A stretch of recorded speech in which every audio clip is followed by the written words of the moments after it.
So there's a huge shift happening in Africa's tech scene right now, and today we're going to dive deep into a really big piece of legislation coming out of Kenya.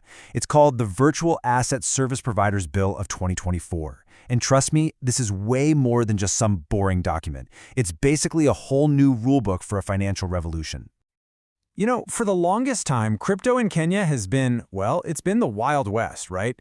Totally unpredictable, packed with promise, but also full of serious risks. So what this new bill does is it's the government stepping in and saying, okay, time to bring some law and order to town. They're trying to make this whole digital frontier a lot more stable and, safer for everyone. Okay, so to break this all down, we've got it split into 6 parts. First, we'll look at why this is all happening now, crypto's new frontier. Then we'll get into the rulebook itself. After that, we'll see what it takes to get a license and what the new rules of the game are. And of course, we got to talk about what happens if you don't follow the rules, the cost of non-compliance. Finally, we'll wrap up by looking at the big picture, what this all means for the future of crypto in Kenya. All right, let's jump right into Section 1, Crypto's New Frontier. So what's the deal? Why is Kenya doing this, and why now? Well, the bill is actually super clear about its goal right from the get-go. And here's the key thing. It's not about banning crypto, not at all. It's about managing the risks. I mean, you've seen the headlines, right? All the stories about fraud, money laundering, people losing their life savings.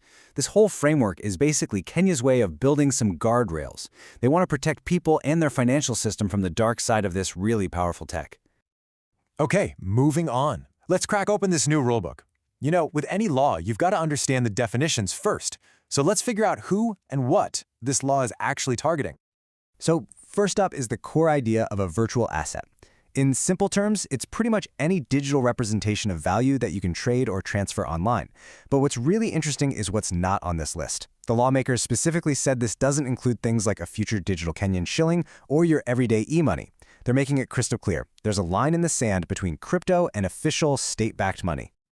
And that brings us to the main character of this whole story, the Virtual Asset Service Provider, or VASP.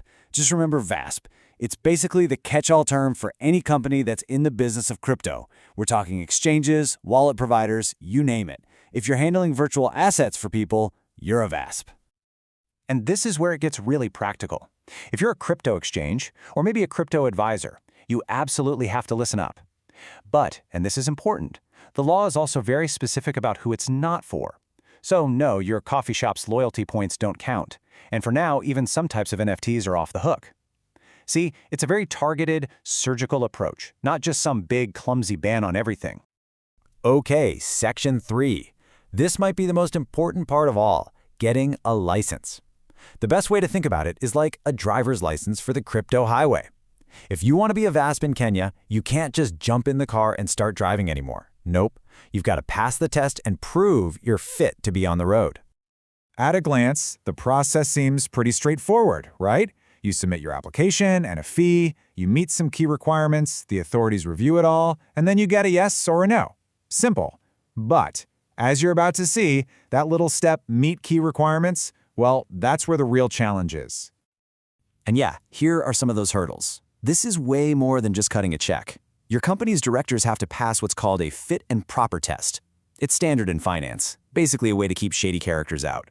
You also have to have a real physical office in Kenya, so there's an actual door someone can knock on if there's a problem. It's a whole checklist, really, designed to make sure that only serious, secure, and properly funded companies are allowed to handle your money. So, let's say a company clears all those hurdles and gets the license. Great. But what now? Well, that's where we get to the rules of the game. These are the things you have to do every single day to keep that license. First and foremost, and this one is huge, you have to protect customer assets. This means companies have to hold enough crypto to match what their customers have deposited. And, this is so critical, they have to keep customer funds totally separate from the company's own money. I mean, after we all saw what happened with FTX, where customer money was just used, this one rule is a massive, massive win for protecting consumers. All right, next rule. Crypto companies are officially being drafted into the global fight against financial crime. From now on, they're going to have to follow the same tough anti-money laundering and counter-terrorism financing rules that you'd find at any major bank. No more exceptions. And this next one should come as no surprise to anyone. With all the stories about crypto hacks and millions being stolen, cybersecurity is now the law.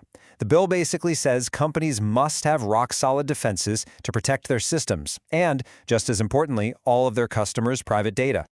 And finally, there's this big, important role: conduct business with integrity. It's a bit of a catch-all, but it covers everything from treating your clients fairly to being honest in your marketing. So yeah, the days of promising people the moon without mentioning any of the risks, those days are officially over. Okay, so what if a company just decides, nah, I'm not going to play by these rules? Well, that brings us to the pointy end of the stick, the cost of non-compliance. Because let's be real, a rulebook is meaningless without some serious penalties. So, let's get right to it. What happens if a VASP just blows this all off and operates without a license anyway? The bill doesn't mess around here. For the company itself, operating illegally could mean a fine of up to 20 million Kenyan shillings. That is a huge number, and it's designed to make sure everybody takes this seriously and gets with the program. But wait, that's just the fine for the company. For the actual people running the show, the consequences are way more personal. We're talking up to 10 years in prison. The message here is crystal clear. This is not optional. Compliance is mandatory. Which brings us to our last section, and it's really the whole point of this explainer: Kenya's crypto future. After all these rules, all these penalties, what's the big idea here? What is the government really hoping to accomplish? You know, there's a line right in the bill that I think sums it all up perfectly. The goal is to foster innovation and maintain fairness, transparency, and efficiency. So see, it's not about crushing the crypto scene, it's about building a legitimate safe space for it to grow. They want to encourage innovation, but they also demand that things are done fairly and out in the open. It's that classic tightrope walk, right? Pushing technology forward while also making sure everyone is protected.